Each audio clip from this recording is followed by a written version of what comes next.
EM आरो MCLA साब्रै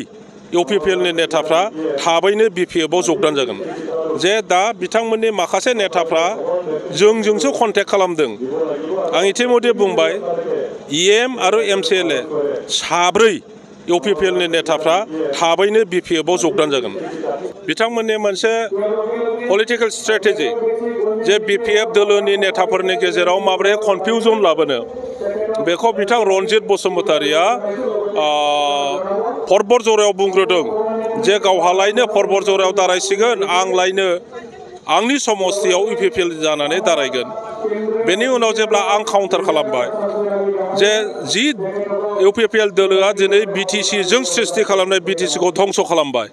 40टा department लाबोनायाव 16टा major department education PWD health agriculture irrigation बायदिसिना डिपार्टमेन्टखौ हरफिनजोब्बाय बिटिसिआ दिनै पावार गैला खालामबाय बे दोलोआव आं मानो थांनो जि बिटिसिआ साख्रि होनो हायोमोन 4 ग्रेड 3 ग्रेड साख्रि होयोमोन बोसोरफ्रामबो जोङो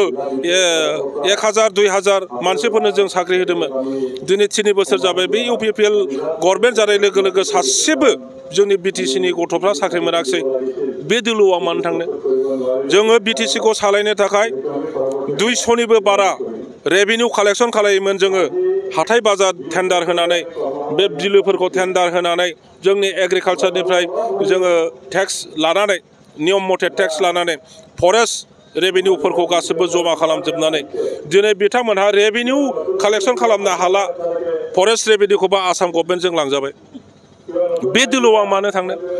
जाय दोलोआ दिनै बिटिसिखौ थेर बेथेर खालामबाय 6 शिड्युल होननाय गैला दिनैहाय मोनसे कम्पेक्ट एरियामोन बड'लेण्ड सृष्टि खालामनो मोनसे कनसेप्टजों जोङो बाउन्डारिखौ थिक खालामना लादोंमोन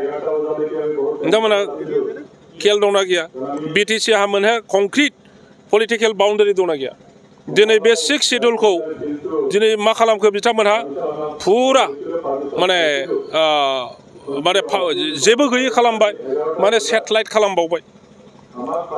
सेटेलाइट खालामबाय माखासे गामि सोदेरनानै बे राभा हासं बायदि मिसिं काउन्सिलफोर बायदि टिवा काउन्सिलफोर बायदि खालामबाय दिनै 6 शिड्युलनि बाहाय माबायानो गैला थामोनथायानो गैला बे इउपिपिएलआव मानो थांनो जोङो बिटिसि दाग्रा बिटिसिखौ ग्रोम ग्रोम जों सालायदोंमोन बेखायनो इउपिपिएलआ जेरैबायदि धंस खालामबाय बिटिसिखौ जों दा बिपिएफ हिसाबै गोख्रोङै गसंफिननानै फैगौ एमपि इलेक्शनखौ मोननै समस्ति क'क्राझार आरो मंगलदै उदालगुरियावबो देरहानानै जोङो फैगौ बिटिसि माबाजायाव इलेक्शनाव जेरैखि जाया जोङो सरकार दाफिनगोन सार पाब्लिक पिपल जइन जाथारसिगोन होननानै बिथांमोना जुदि नों खोथा मोनाब्ला बेबायदि बाथ्राखौ मारै बुंनो मोनखो सारा माबायदि क्लियार होनो सानो बेनि बेलायाव आं इतिमধ্যে बुंबाय जे बियो जाहैबाय इउपिपिएलनि स्ट्रेटेजि जोंनि गेजेराव कनफ्यूजन लाबोनो जोंनि इनफरमेशन बायदिब्ला आं दाख्लैबो बुंबाय जे दा बिथांमोननि माखासे नेताफ्रा जोंजोंसो कन्टेक्ट खालामदों आं इतिमধ্যে बुंबाय EM आरो MCLA साब्रै इउपिपिएलनि नेताफ्रा थाबैनो बिपिएफआव जगदान जागोन